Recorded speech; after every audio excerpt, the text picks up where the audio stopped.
let's talk about everything you need to make and sell t-shirts from home. What's happening, everybody? Boy Big Brando, and today let's talk about everything that's going to be needed for you to start up your t-shirt business from the comfort of your own home. Now, everything shared in this video is just kind of what I use and what I do, but it's really about sharing the information, opening your eyes to a different way of doing things, and also getting you ready to do a ton of research on equipment, transfers, blank t-shirts, and all that good stuff. I'm going to share with you what I use, and hopefully this will give you a better idea on what you need to get started. As a disclaimer, I've been in the t-shirt business since the 90s. I started screen printing, but now I solely use a heat press and transfers. I ran a home business for over 15 years, operating out of my dining room, living room, my garage, my bedroom, anywhere that I could plug a heat press into. And even before that, I used to screen print in my garage. I also screen printed in my bedroom at one point. So I kind of just want to share with you what is needed, realistically speaking, and how you could get started, whether you just want to do it as a hobby or start a business, maybe start something with your family members. Whatever the idea is, let me see if I can help you out. All right, the first thing you're going to need is a computer. If you don't have a computer, you can use an iPad, but for myself, I use an iMac. This right here is Photoshop. This is what I do all my designing in. You don't have to use Photoshop. There's a lot of other softwares out there.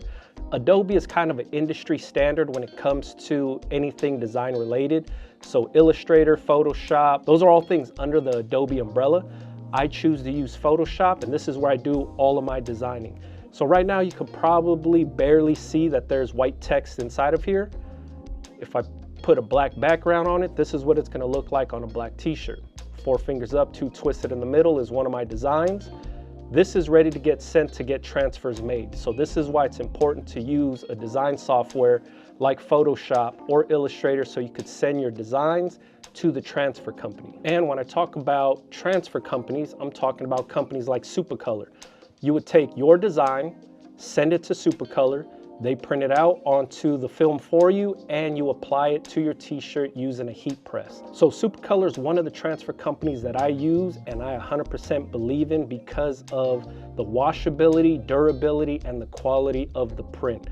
I really want to make sure that this print is going to last on the t-shirt with no issues. So that's why I use companies like Supacolor, because they provide one of the best durable transfers on the market. Next, one of the things you're going to need a computer or iPad for is to run your online store. This is mine right here. I use Shopify for my online store. This thing hosts everything from my t-shirts to my ebooks to my hats. Anything that I want to sell online is right here on Shopify.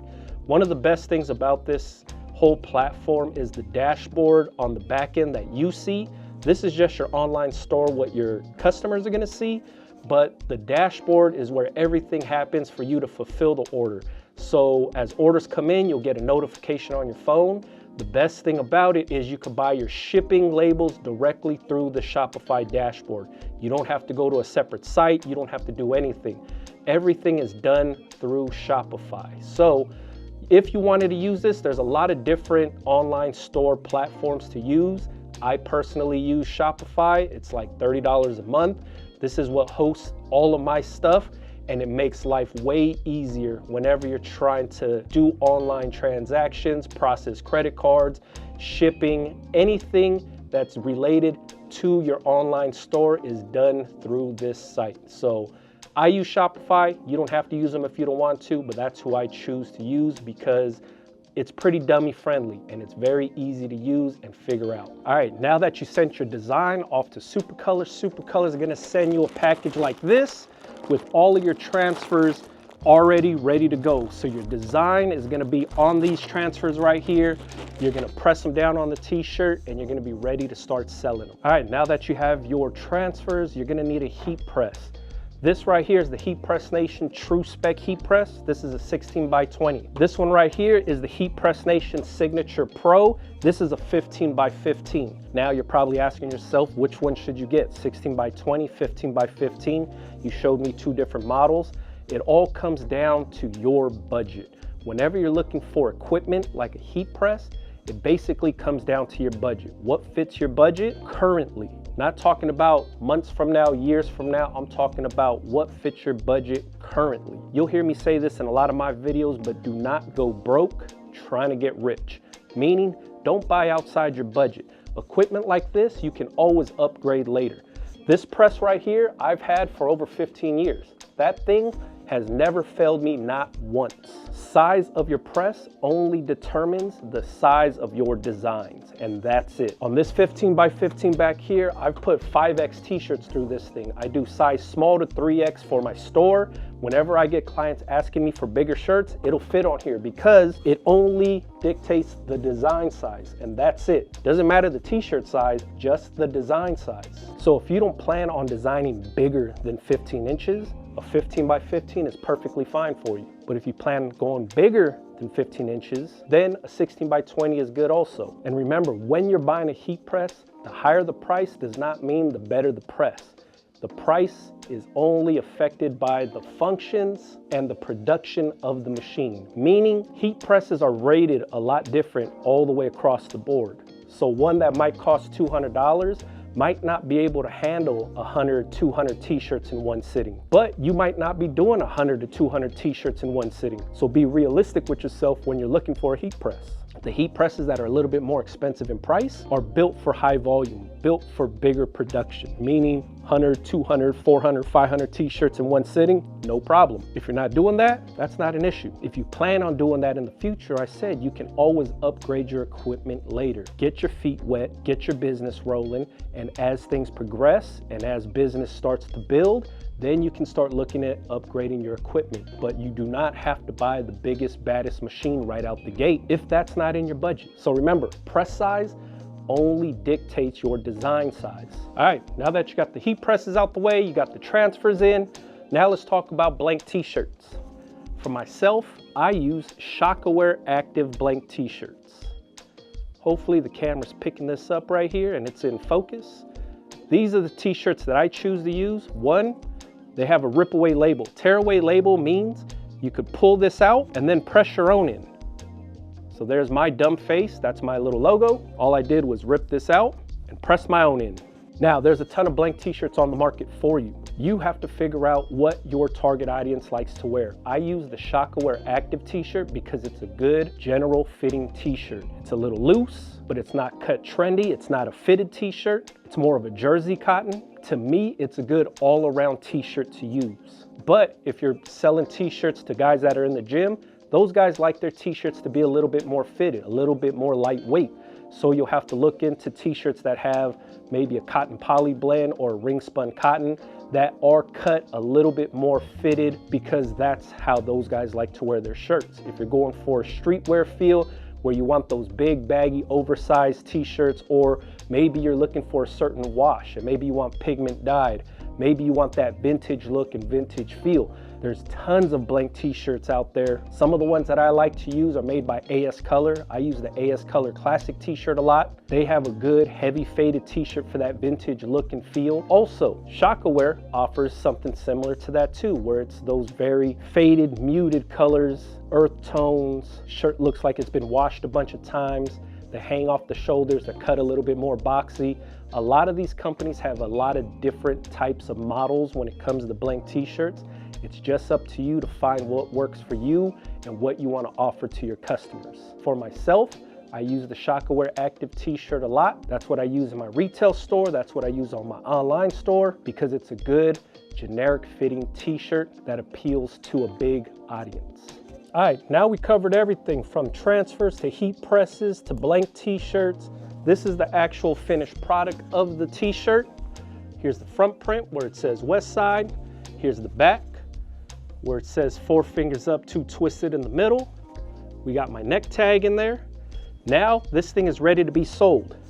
The last thing you might want to get is a t-shirt folder if you plan on folding a lot of t-shirts. You could still fold them by hand if you wanted to, but this makes life a lot easier when you're folding a lot of t-shirts. So all you have to do is lay it down in there, fold it up, flip this thing over, and here you go. You got a retail folded t-shirt ready to put into clear poly bags like this right here. Whenever I sell stuff online, I use clear poly bags to put the t-shirt in, just like this.